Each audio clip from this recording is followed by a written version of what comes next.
And this brings me to my very favorite part, which is the courage of ownership.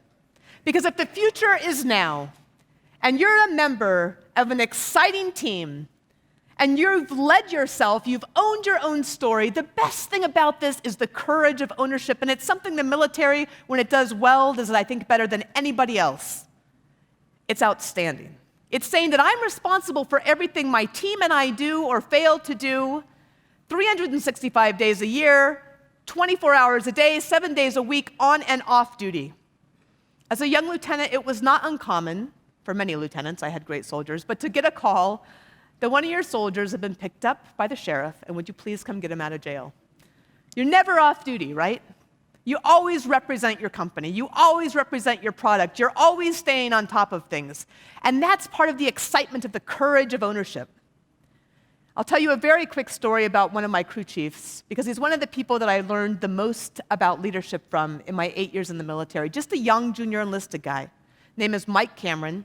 He was responsible for my aircraft, tail number 248. You never forget your first Apache.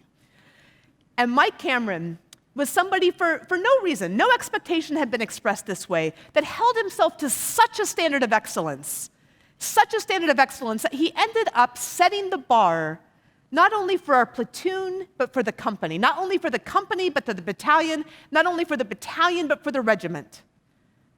And one short story about Mike Cameron, who was just responsible for making sure the 10-hour inspections got done and making sure that we were safe on our launches of the helicopter, is I remember one time in particular when I walked out towards that aircraft.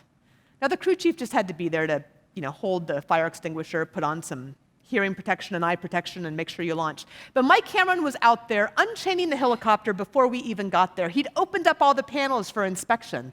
And as we got ready to run up the helicopter, all the panels were closed up. I remember him going back up to the helicopter to open up the transmission deck.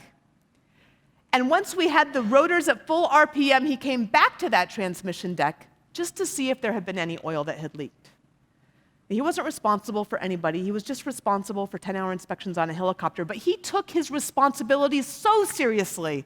He demanded such excellence of himself that he led himself by leading his story, by showing all of us what excellence could truly look like.